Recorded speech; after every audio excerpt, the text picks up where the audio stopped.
Okay, so you've probably seen the headlines. Bitcoin, the biggest crypto out there, just smashed its all-time record, a really huge moment.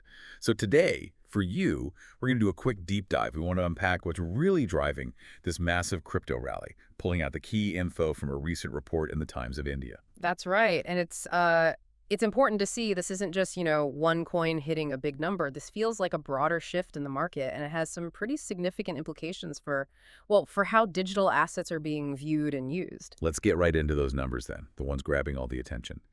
Bitcoin shot up to, get this, $116,046.44. That was Thursday, July 10th. And what's even more interesting is that it actually beat a record set just hours earlier that same day, which was around 113,734%. So far this year, Bitcoin's up about 24%. And maybe more impressive is the stability, right? It's held above $100,000 for like over 60 days straight now. 60 days. That kind of consistent strength that doesn't just happen. So let's unpack this. What's really powering this surge? Well, the report highlights two main things, and they really tell a story.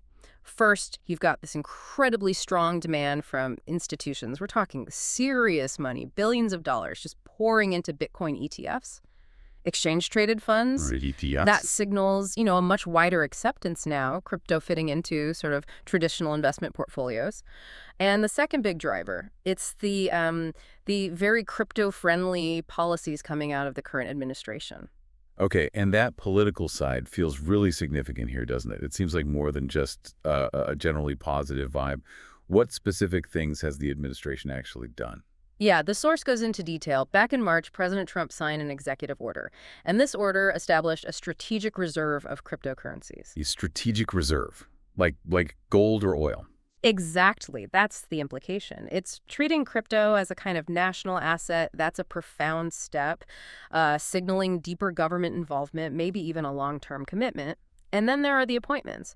He's put several people known for being, pro-crypto into key roles. People like Paul Atkins at the SEC, David Sachs as the White House AI czar. These are influential positions. Okay. And on top of that, there's movement within Trump's own family businesses. Recent filings show Trump Media and Technology Group is looking into launching its own ETF, one that would invest in different crypto tokens, including Bitcoin. Interesting. So it sounds like this whole rally wasn't just a Bitcoin story then. Did other cryptos, maybe crypto companies, get a boost too? Oh, absolutely. And that's where you see the breadth of this move. The whole crypto market saw pretty significant gains.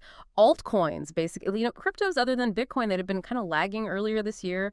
Investor interest seemed to be waning a bit, but now seeing them rally for a second day suggests renewed confidence across the board. It's like the whole ecosystem got a lift. Any specific examples? Yeah, sure. As of Thursday evening, Ethereum, or Ether, that was up over 3% to around $2,900. Solana tokens gained over 2%. Dogecoin and Cardano, they jumped more than 5%. Wow, 5%? Yeah. And XRP, Litecoin, they were also up about 3%. And it wasn't just the coins themselves. Crypto-related stocks also saw an uptick. Think about Bitcoin miners like Mara Holdings, Riot Platforms, both up over 2%. And the trading platforms, Coinbase and Robinhood, they both climbed 4%. Okay. What's fascinating here is really that resurgence in altcoins. It ties back directly to that broader market feeling, the sentiment, and also that policy support we talked about. It suggests this isn't just about Bitcoin's price hitting a number. It's a wider buy-in from the whole crypto space. Right. So pulling this all together then, what does this all mean for you, the listener, watching this unfold? Well, if we connect this to the bigger picture, what we're really seeing is this powerful mix. You've got the institutional money finally coming in big time. You've got significant political backing from the top.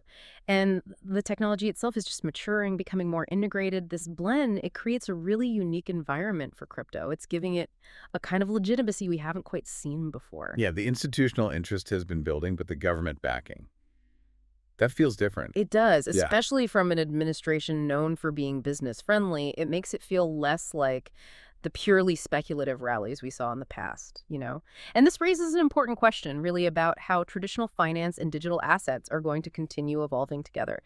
It's clearly moving beyond just being a speculative niche. It's becoming a recognized asset class tied into wider economic and, yes, political strategies. Okay, so to quickly sum up our deep dive for you today, Bitcoin smashed its record, soaring over $116,000. Key drivers: huge institutional demand, billions flowing into those Bitcoin ETFs, and very specific crypto-friendly policies from the Trump administration. And critically, this wasn't just Bitcoin. It lifted the whole market.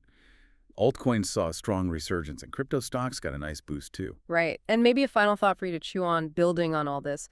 What does it really mean long term for the global financial system? When a major government starts holding crypto in a strategic reserve like a national treasure, and when powerful family businesses connected to leadership jump into creating crypto ETFs, how might that reshape investing, economic policy, even for individuals like you going forward? Lots to think about there.